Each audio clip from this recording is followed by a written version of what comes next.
In this video, we're going to solve some application-based problems that use trigonometry and, more generally, right triangles. So let's start a little bit more in general, and then we'll look at our actual application problems. So first off, the phrase solving a triangle, when we say we want to solve a triangle, solving a triangle means finding all side lengths, so all three sides, the lengths of all three sides, and all angles.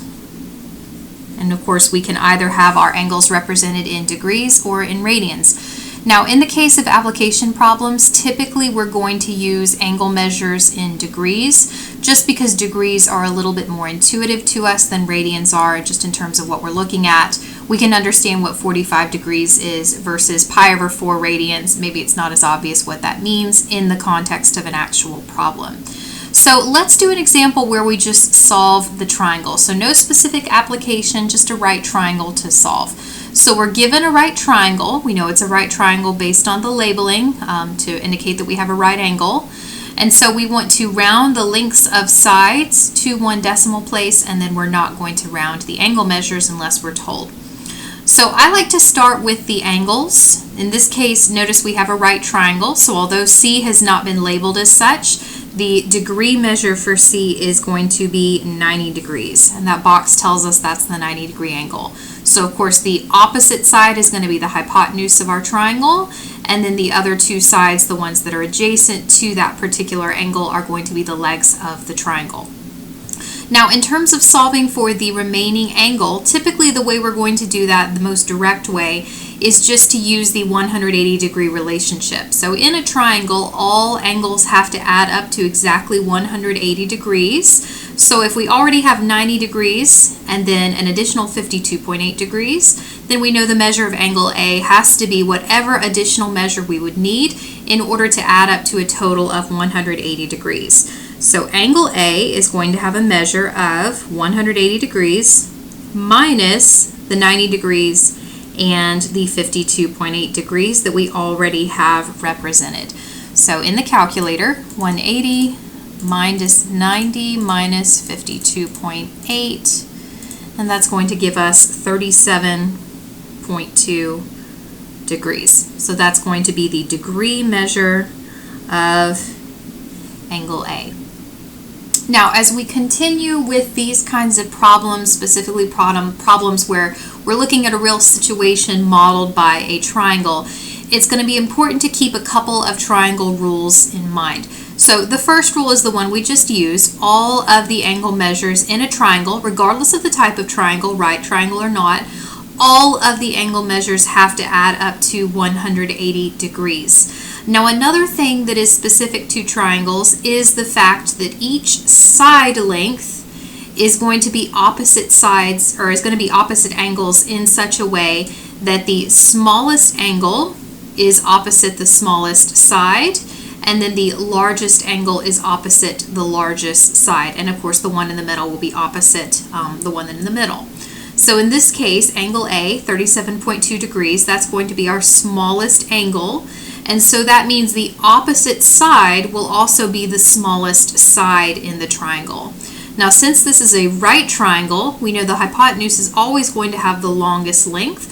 So whatever side length C is, that's going to be the largest side. And then 52.8 degrees, that's the one in the middle. So that means side B is going to be some length in between 10.7 and whatever side C's length happens to be. So how do we determine our side lengths? Well, this is where the trigonometry comes into play. So as we use trigonometry to determine what our side lengths are, a good rule of thumb is if you're given information about a triangle rather than things you solved for, you want to use any information that's given whenever possible over using information that you had to solve for. Just because in general, assuming we made a mistake here, if we continue using this value, then we continue to propagate the mistake through the rest of the problem. Whereas if we use values that are already known, we know we're not going to be propagating that mistake any further. So in solving for side B and side C, we want to use the two pieces of information we were given. So number one, we know that angle B has a measure of 52.8 degrees, and we know that side A has a measure of 10.7 units, whatever those units happen to be. So let's start with side B. So knowing what we now know about our trigonometric ratios, we want to relate side B, side A, and the angle that we were given. So we were given angle B, in other words, the side that's opposite side B, what we're trying to solve for. And then the given side would be the adjacent side in relation to the angle that we were given. So we want to find the opposite side. We were given the adjacent side. So the trigonometric ratio that's going to allow us to relate those two sides to our given angle is going to be the tangent function. So we know that the tangent of this angle is going to be the ratio of the opposite side divided by the adjacent side. And so we're going to write down that relationship. So the tangent of our given angle, tangent of 52.8 degrees, is equivalent to the opposite side length, which is B, divided by our adjacent side length, which is 10.7. And so based on this relationship, we can solve for our unknown by multiplying both sides by 10.7 and moving that over.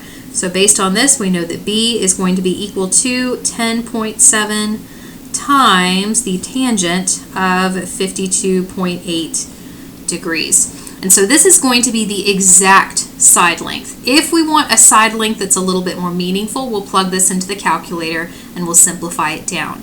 Now, anytime you're going to plug a trig function into the calculator, make sure you're in the correct mode. So my calculator is currently in radian mode. I'm going to change it over to degree mode. And now I'm ready to go. So 10.7 times the tangent of 52.8, and we know that's in degrees. That's going to give us this particular length. So to one decimal place, that's going to be approximately 14.1 units, whatever our units have to be. So 14.1.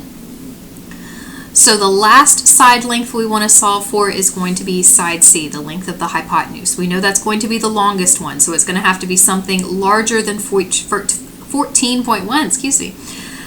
We have a couple options for how we could solve for C. So trigonometrically speaking, if we wanted to use this angle and the side that we were given, then we would use the adjacent side, the hypotenuse, which means we would use the cosine of this angle. However, when we have two side lengths given and we know we're in a right triangle, another option, potentially a more straightforward option, is just to use the Pythagorean theorem. So based on the Pythagorean theorem, our unknown, which is C squared, is going to be equal to the sum of the squares of the other two sides. So 10.7 squared, our given side, plus 14.1 squared, the side we just solved for. And so let's plug that into the calculator. So 10.7 squared plus 14.1 squared is going to be 313.3. Now that's not the length of C, that is the length of C squared. So we take the square root of that, and so that's going to give us our value for C. So the square root of that value of the answer from the previous line is going to have this amount. And so rounded to one decimal place, that's going to be 17.7 units, whatever our units happen to be. So again, let's verify that we've met that requirement for sides and their opposite angles. So angle A was the smallest angle. It's opposite the smallest side. Angle C was the largest angle, and it's opposite the largest side. So all of these numbers, at least in that context, make sense. So the only thing that changes when we put this kind of problem into application is we essentially have to draw and label the triangle ourselves. So it's a matter of interpreting the problem, determining where we're looking at a triangle within the context of that problem, and then essentially what we've done right here we do just in the context of an applied problem. So historically speaking, trigonometry in general was developed to allow individuals to indirectly measure different distances that were difficult to measure directly.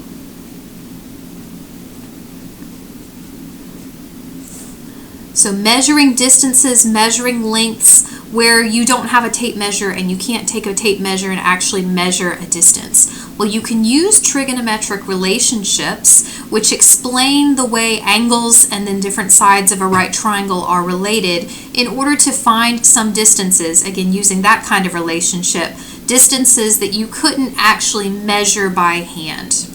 Now, if the goal is not to find an unknown distance, if instead we want to find some combination of angles in a situation, then we'll set the problem up the same way, but we're also going to use inverse trig functions. So inverse trig functions allow us to model these trigonometric relationships, but they then allow us to solve for an angle instead of a side length.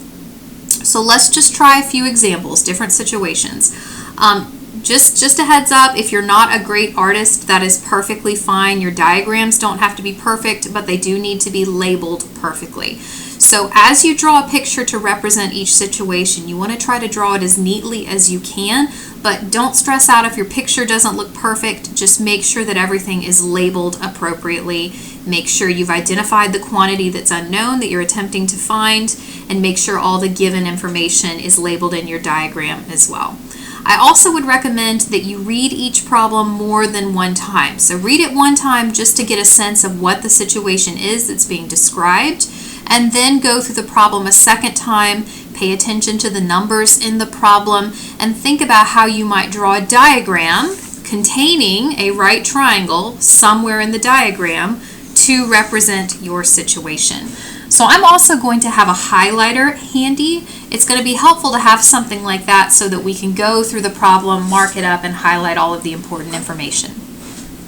Okay, so for our first example, a beach goer flies a kite on a windy day. Okay, so try to picture what's going on. We're flying a kite, it's a windy day, so the wind is pulling the kite.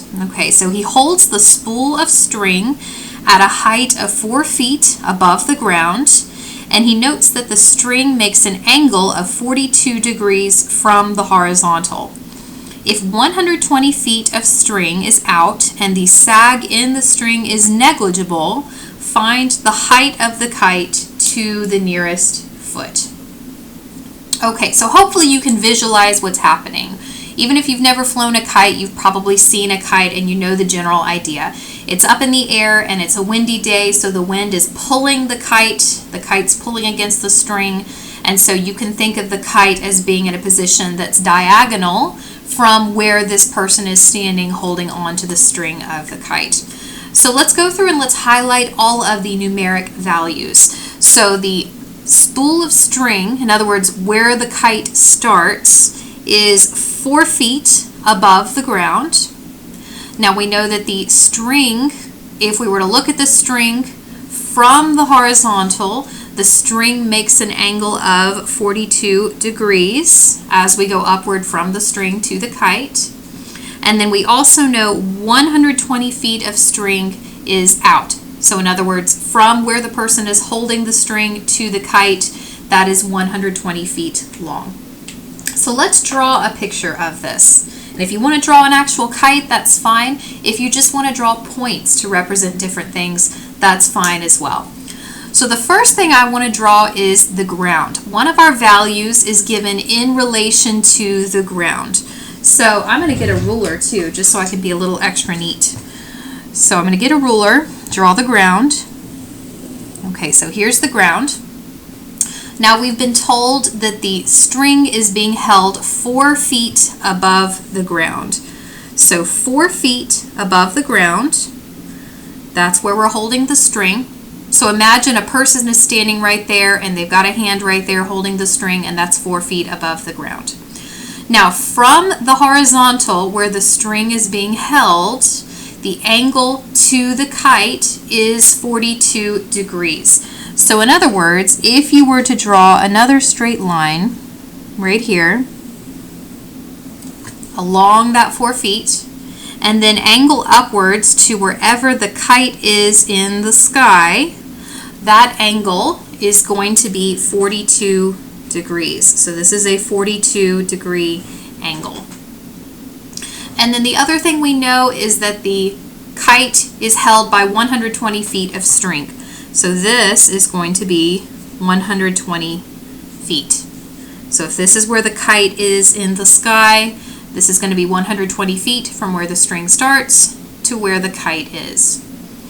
So now the goal is to generate a right triangle out of this diagram. Where is a right triangle? Well, if you were to just drop down a vertical line from where the kite is, we have a right triangle. And ultimately that is going to be the right triangle we want, because the question we were asked to find the height of the kite. In other words, we want to know how far off the ground is the kite. That's our unknown. That's what we want to determine.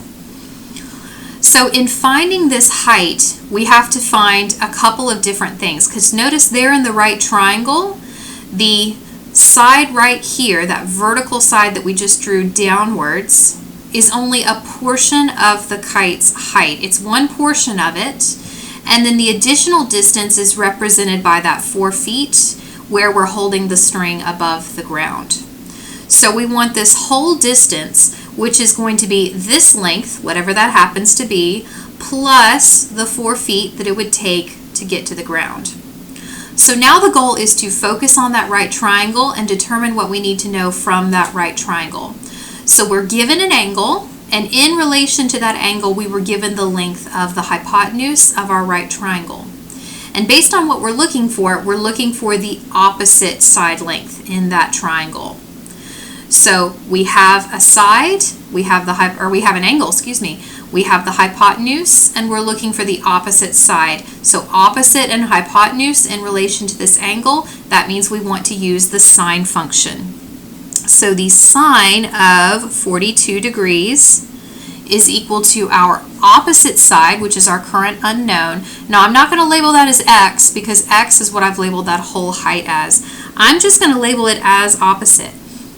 And ultimately your labels are arbitrary. It's just a matter of identifying what you're solving for and then just being consistent with your labeling. So opposite divided by hypotenuse, so 120. And so solving for our unknown, we move 120 over, multiply both sides by 120. So 120 times the sine of 42 degrees. And that is when we're going to plug that into the calculator. Now we want the final answer to the nearest foot. So we know this additional height is 4 feet. We can also round this particular distance 2 feet. And then we can add those two together and we'll have the value we want. So 120 times the sine of 42 degrees, and to the nearest foot, that's going to be approximately 80 feet. And because we are in the context of an applied problem, units are going to be important. So make sure you pay attention to your units and you label things. We're talking about distances, and in this case they're in feet, so it's going to be approximately 80 feet. So that means our unknown is going to be 80 feet plus 4 feet, which in total to the nearest foot is going to be 84 feet. So that is going to be the height of the kite off the ground. Let's try another one. Same kind of approach. See if we can draw a diagram, see if we can find a right triangle in the diagram, identify what we know, what we want to know, and then go from there. Okay, at 11:30 a.m., the angle of elevation of the sun for Washington, D.C. is 55.7 degrees. Angle of elevation just means if you're on the ground looking upwards to where the sun is in the sky, it's a 55.7 degree angle to look upwards at the sun. So if the height of the Washington Monument is approximately 555 feet, what is the length of the shadow it will cast at that time of day? And we want to round to the nearest foot. Okay, so picture what's happening. If you've never seen the Washington Monument, it's essentially a really tall pillar in the sky. It's an obelisk. It's just a pillar in the sky, really, really tall. And supposedly it's approximately 555 feet. So here's the Washington Monument, and then the sun is in the sky. And so if the sun is behind it, then the monument casts a shadow on the ground. And if you were to start over here and look upwards at the sun, going right past the Washington Monument, that's going to be a 55.7 degree angle. So let's go through and let's highlight all the key information. Now, one number in this problem that we don't actually need is the time of day. That was just thrown in to probably confuse us, but ultimately we don't need to know that. All we need to know is where things are in relation to one another. Now, we do need this angle. So the angle of elevation from the ground to the sun is going to be 55.7 degrees. Now, we've been told that the Washington Monument is about 555 feet tall. And the question is, what is the length of the shadow that we would see for the monument based on where the sun is in the sky? So I'm going to draw 2 points. Here's a point. This is a point on the ground. This is where we're standing on the ground. So ground in general, we're always going to think is just being horizontal. Now in real life, is the ground truly horizontal? We know, of course, that it's not. But over small distances, we can essentially think of things as being horizontal. Now, if we were to make a 55.7 degree angle, and it doesn't have to be perfect, but something that looks roughly like that. If we were to take a 55.7 degree angle upwards from this point, that is going to be the angle of elevation to the sun, which is right here. And then the sun is behind the Washington Monument, and so it hits the tip of the monument and takes down a shadow from there. So vertically, we have the Washington Monument, and we've been told that that is approximately 555 feet. So this is the right angle in our diagram. And then technically speaking, we would also have a right angle if we were to think about what happens if we look at the sun and the point directly below the sun. But which one of these right triangles are we really interested in? Well, the question is, what is the length of the shadow from the sun as it hits the Washington Monument at that particular time of day when the angle of elevation is 55.7 degrees? So in other words, this is going to be the shadow right here. This is going to be the shadow that that monument casts because the sun hits, and then we have that horizontal shadow. So this is going to be the value we're looking for. The distance from where you stand on the ground looking up at the sun, in other words, the end of the shadow, to the base of the monument. So we've been given an angle. We've been given the side opposite that angle, and we're trying to determine the length of the side that's adjacent to that angle. So opposite and adjacent, that means the ratio we want to use is going to be tangent. So the tangent of 55.7 degrees is going to be our opposite side length, which we were given, so 555, divided by our adjacent side length, which is our unknown. So now we need to solve for x. Notice what we want to solve for is in the denominator. So if you want to literally move things around, you have to take a couple steps in order to do that. So we can start by multiplying both sides by x. So we have x times the tangent of 55.7 degrees, and that would be equal to 555. And then if we were to divide both sides by the tangent of 55.7 degrees, which we know is just a number, so we're just dividing both sides by that number, that's going to isolate our x. So x is going to be equal to 555 divided by the tangent of 55.7 degrees. And so that's what we're going to plug into the calculator. And we want to round to the nearest foot. So this is going to be a length rounded to the nearest foot.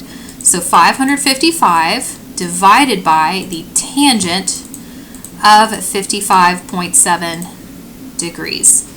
And so to the nearest foot, that's going to be approximately 379 feet. Okay, let's try another one.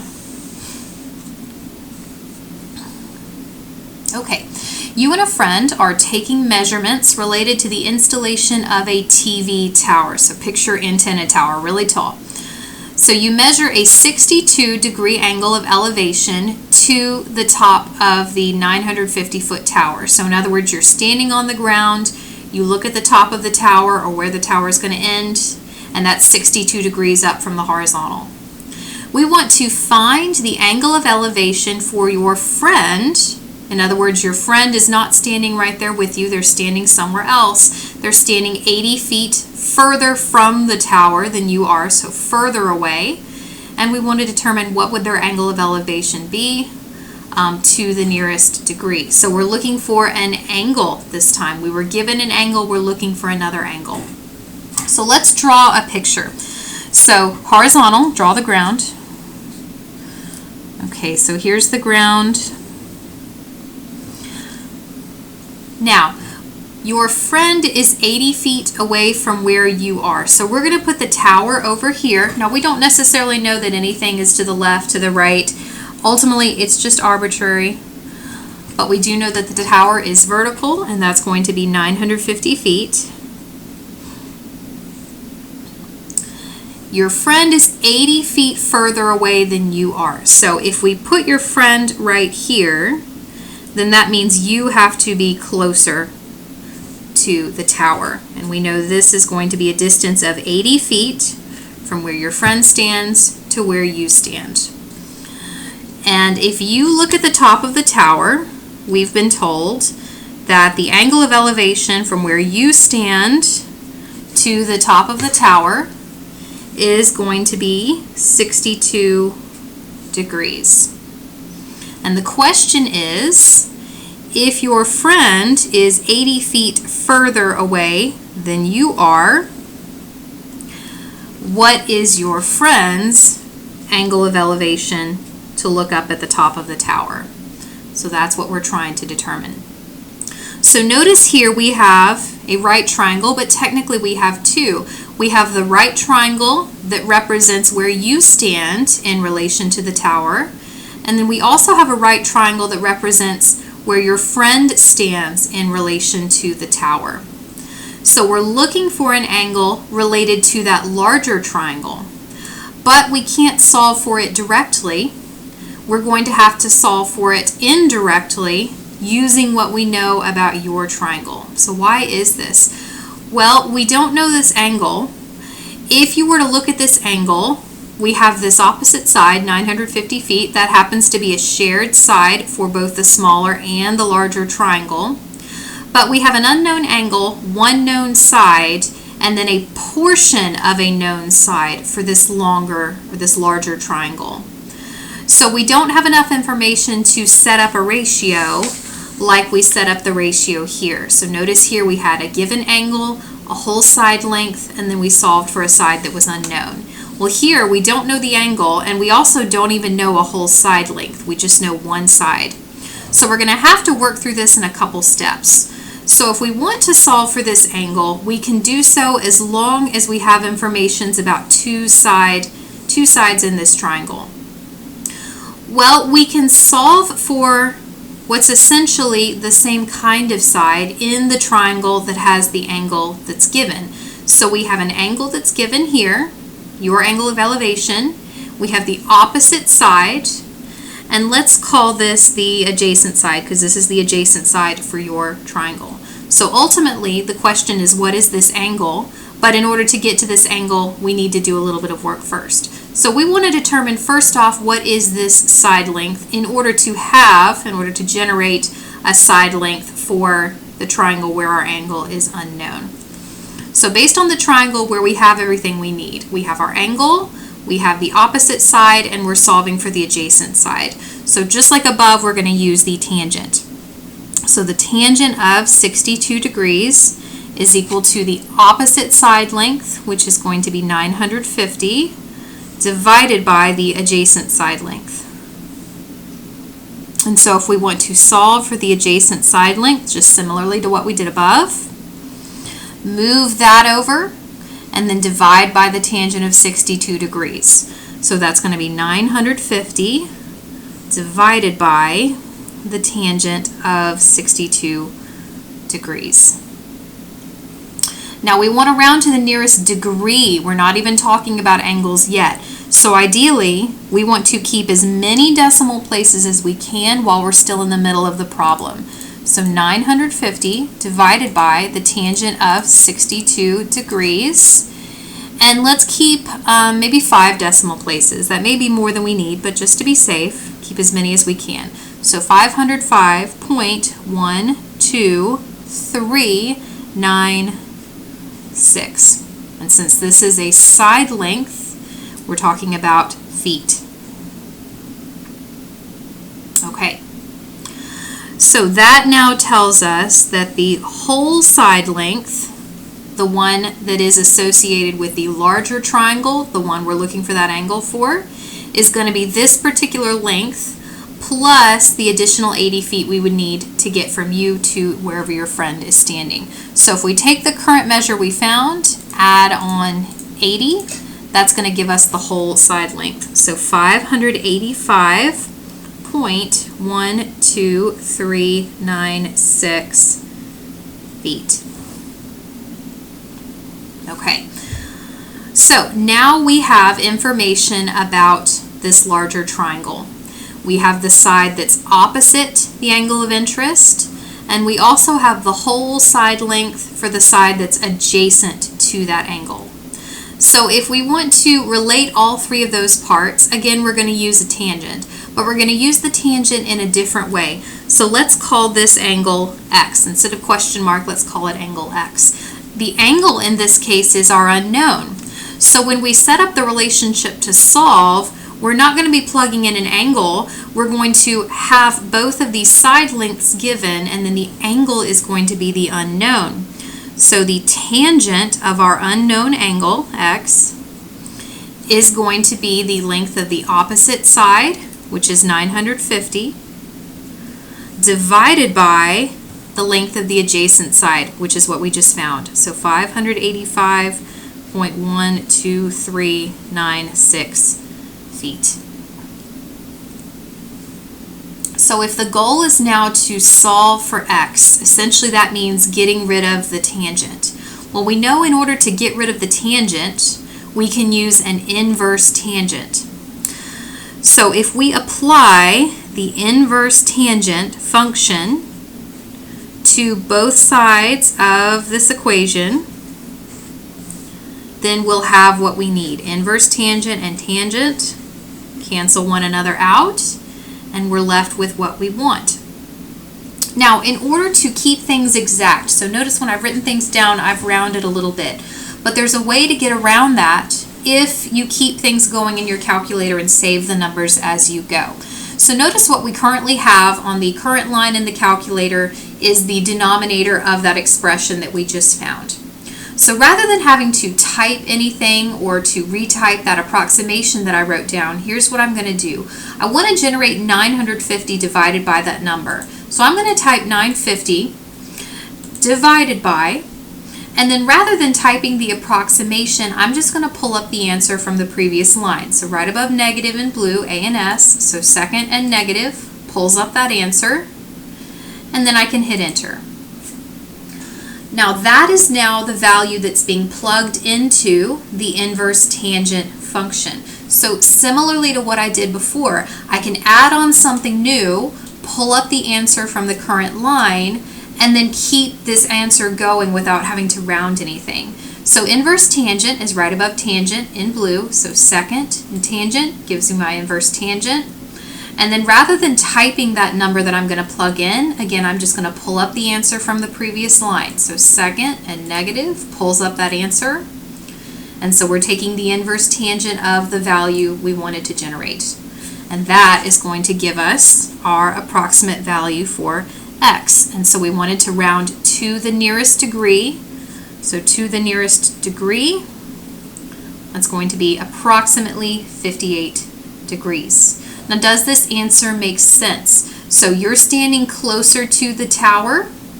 You look up at an angle of 62 degrees. Your friend is standing further away and looks up at a smaller angle of 58 degrees. It does make sense. Imagine being very, very close. Well, you'd have to incline your head really steeply in order to see for the top. The further out you go, the less of an incline you have to look at in order to look to the top of the tower. So because your friend is standing further away, the incline, the angle of elevation to look up to the top of the tower, would be smaller than your angle of elevation. So that does make sense. Okay, let's try another one. Let's switch it up just a little bit. Okay. So an airplane climbs at an angle of 11 degrees at an average speed of 420 miles per hour. The question is, how long will it take for the plane to reach its cruising altitude of 6.5 miles? And we want to round to the nearest minute. Okay, so there's a lot going on here. Let's just start by drawing the picture. So we're talking about an airplane taking off. So it goes down the runway, it takes off. It takes off at an angle of 11 degrees. So we're going to assume it's going to maintain that angle of 11 degrees. So let's draw a picture of what that looks like. So here's the runway. Okay. When the plane takes off, it takes off at an angle of 11 degrees. Now this is obviously larger than 11 degrees, but as long as we label things, it's not a big deal. So it takes off at an angle of 11 degrees. And then when it hits cruising altitude, in other words, where it's going to level off, it's supposed to be 6.5 miles off the ground. So directly from the ground up to the plane, that's going to be our 6.5 miles. And so here's our right angle. Okay, and then our angle, 11 degrees. So what have we used so far? We've used our angle, and then we've used the cruising altitude. Notice there's another number in this problem, but this number in this problem is not an angle and it's not a length. It's a rate, it's a speed. We have to be careful here because we can't say that any of the side lengths in this triangle are 420 in length. That's not what's going on here. We have to relate like things to like things. So anything we label in this triangle either has to be labeled as an angle in degrees or a length in miles. So how does a piece of information like this get used? How do we actually use something like that? Well, we also need to think about what we're looking for. The question was how long, in other words, we're looking for time. How long means we're looking for time. How long will it take for the plane to reach that cruising altitude? So in other words, the question is, if this is where we take off the ground, this is where it launches off of the runway, we want to know how long is it going to take for the plane to travel this path to get to the point where it levels off and hits its cruising altitude at 6.5 miles. So how long does it take to travel this path? Well, how long is that path? Ultimately, that's a question we need to be able to answer. And what we were told is that our average speed, we're averaging a speed of 420 miles per hour. So if we know how far we travel to get from where we start to where we start cruising, and we also know how fast we're traveling, then we can determine how long it's going to take to get from one point to another. So the relationship we use in this case is that distance is equal to rate, speed in this case, times the amount of time you travel. So the question is, what is the time it takes to travel from one point to another? Well, if we can determine the distance, which we should be able to do so given our right triangle, we know the rate that we're traveling at. Well, if we know the distance, we know the rate, we can find our unknown of time. But again, I just want to emphasize one more time, you can only label things that are like. So 420 miles per hour is a speed. Speed is not the same thing as a distance. So our triangle is labeled with distances. So anything we label related to this particular path we're traveling, what we're interested in, has to be given as a distance. So this is going to be our unknown. This particular path, specifically how long it takes to travel that path, that's what we want to know. So I'm going to label this as x. This is going to be where we start. So we're given an angle, we're given the opposite side, and then we want to find the length of the hypotenuse. So opposite and hypotenuse, that tells us we want to use the sine function. So sine of 11 degrees is equal to the opposite side length, so 6.5 miles, divided by the length of the hypotenuse, in this case x. So if we isolate x, we have that x is equal to 6.5 divided by the sine of 11 degrees. So move your x over, divide by the sine of 11, and this is going to be the value we get. So let's round that. Let's plug that in. So 6.5 divided by the sine of 11 degrees. And again, we're still in the middle of the problem. We're not quite done, so let's keep as many decimal places as we can. So 34.0655. Let's say that, 0655. Well, 34 point something what? Well, we're talking about miles. That's the distance we travel.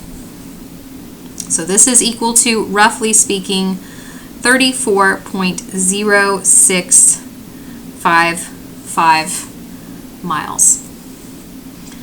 Now, that is not the answer to our problem.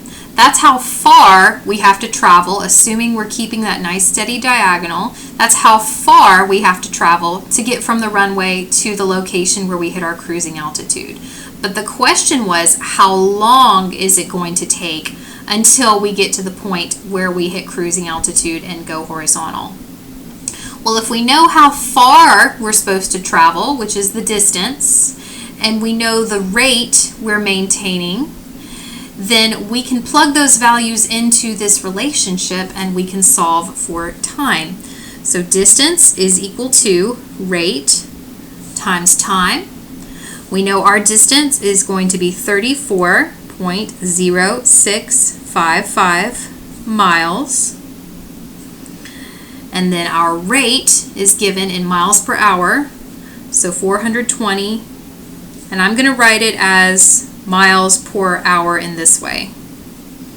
And that is now multiplied by our actual variable t.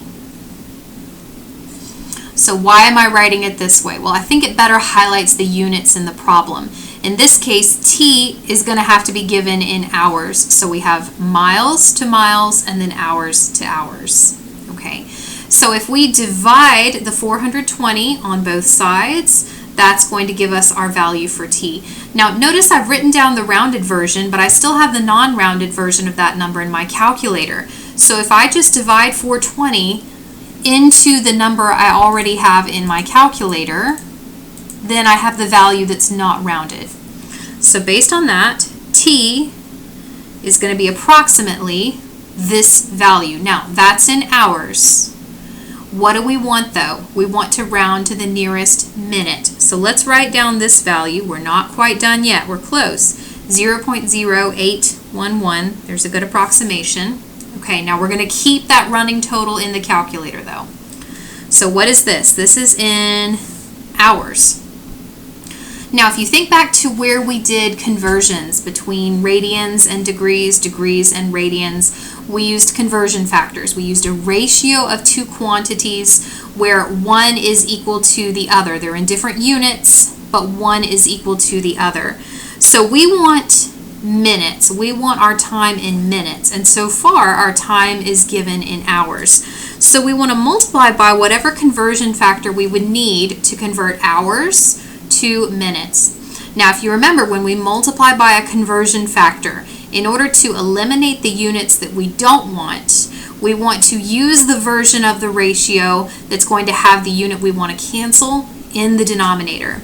So So essentially we want to write a ratio that relates minutes to hours. In other words, if we travel 1 hour, well, what's the equivalent time in minutes? Well, of course, that's going to be 60 minutes. So our conversion factor is going to be 60 minutes per 1 hour. So hours, that unit that we don't want, will cancel, and we're left with minutes, which is what we do want.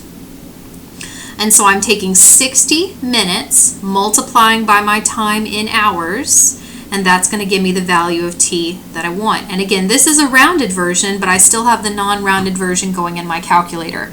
So if I take that value, multiply it by 60, that's going to give me what I want. So rounding to the nearest minute, that is in minutes, that's going to be approximately 5 minutes. So the amount of time it's going to take to travel from the runway to cruising altitude, in other words, to travel this total distance of about 34 miles, it's going to take us 5 minutes, assuming we maintain this particular average speed, 420 miles per hour. Okay, let's try one more example. So a helicopter is flying at an elevation of 5,150 feet directly above a straight highway. Okay, so picture the horizontal highway. There's a helicopter, maybe it's a traffic helicopter, right above the highway, 5,150 feet up.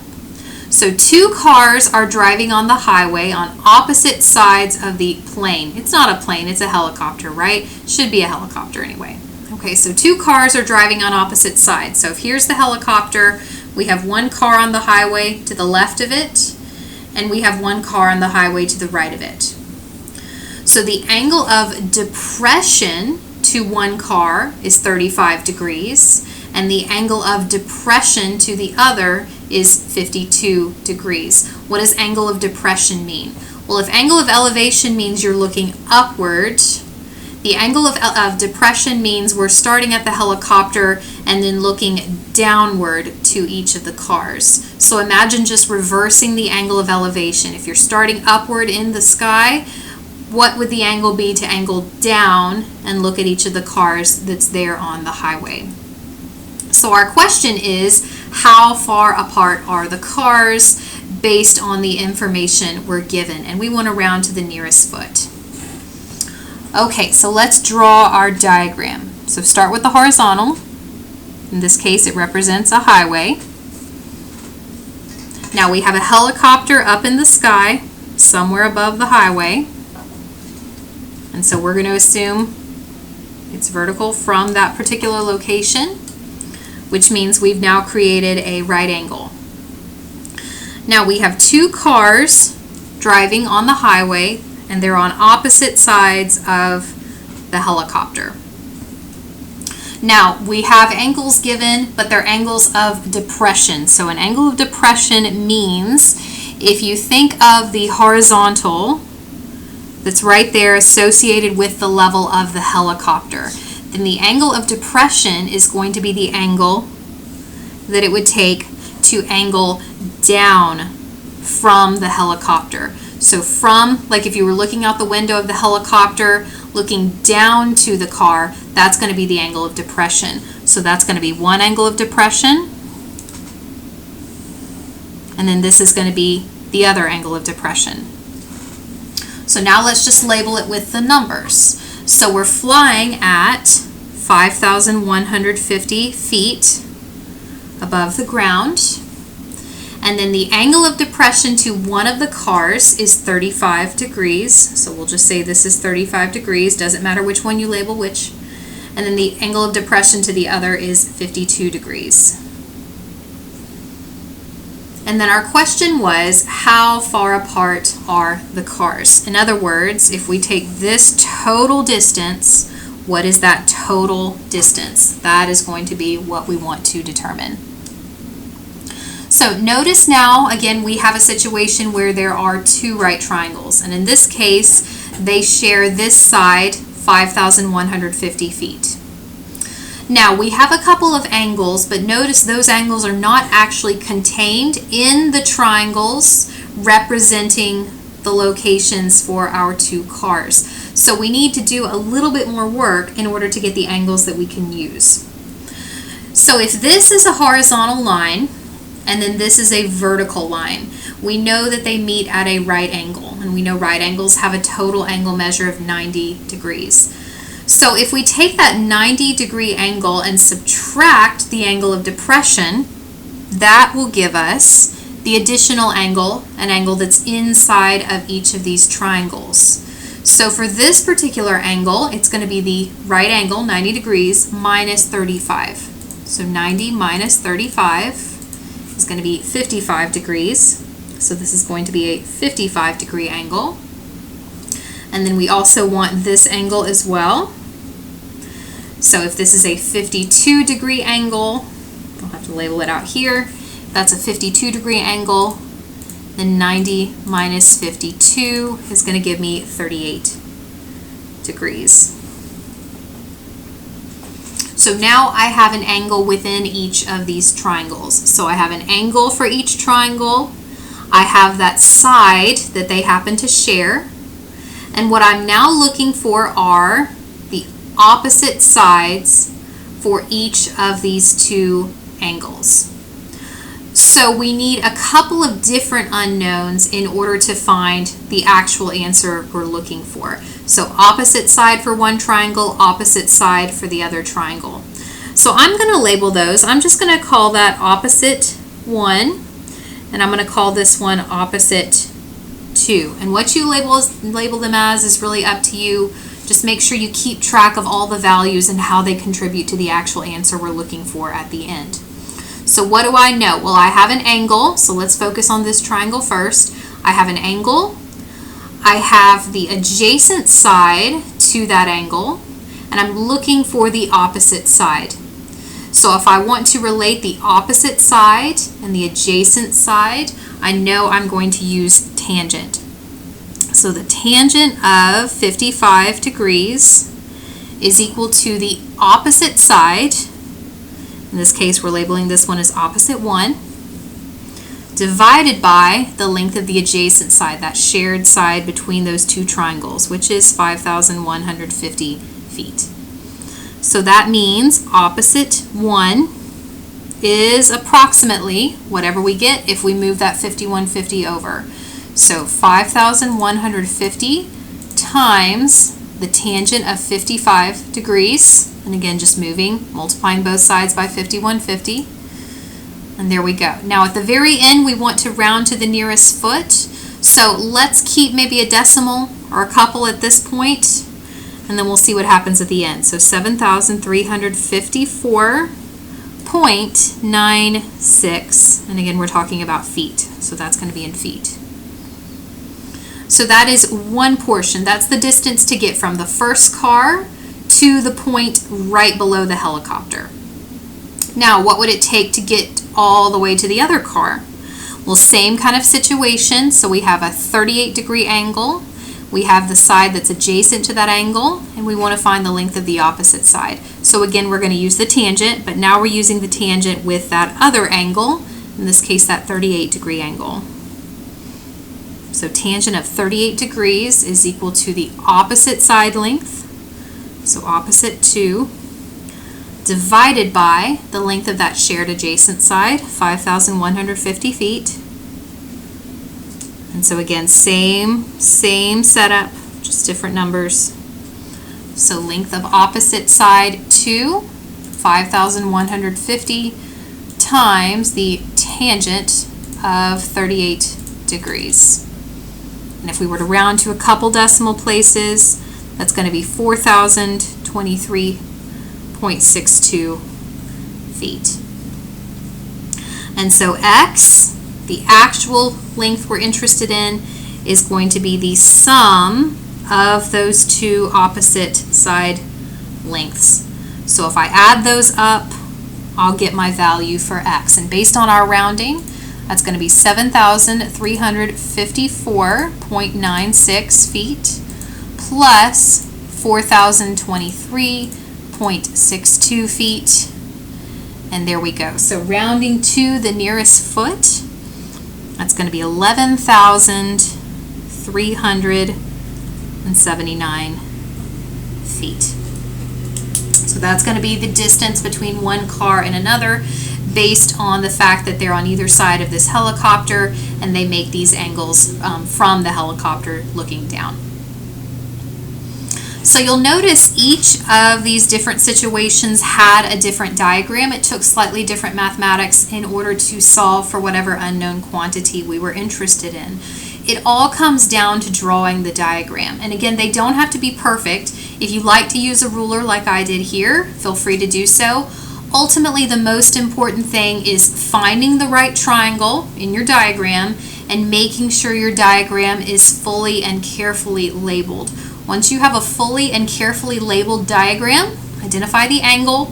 If you're given an angle, if you have an angle that's unknown and that's what you're looking for, identify an angle, identify the side length or lengths that you're given, and then you relate it using the appropriate trigonometric ratio.